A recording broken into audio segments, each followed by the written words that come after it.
Karl Marx का ईश्वर के प्रति विचार बहुत स्पष्ट, तीखा और दार्शनिक था।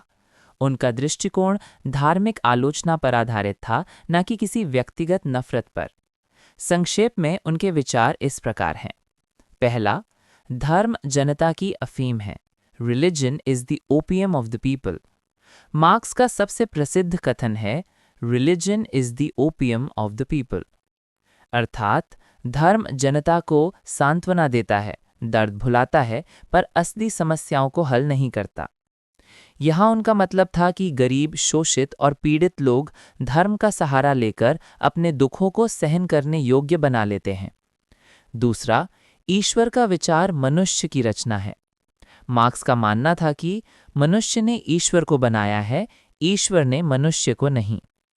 उनके अनुसार ईश्वर की अवधारणा मानव समाज के आर्थिक ढांचे से उत्पन्न होती है।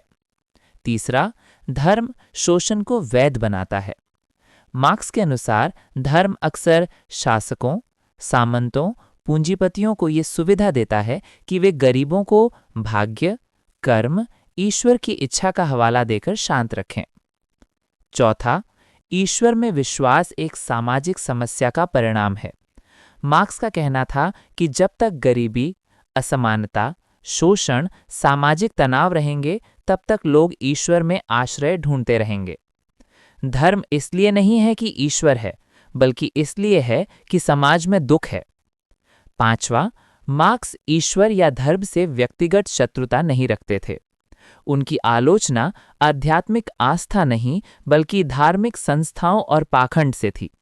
वे कहते थे कि यदि मनुष्य को आर्थिक और सामाजिक आज़ादी मिल जाए तो धर्म का प्रभाव स्वाभाविक रूप से कम हो जाएगा।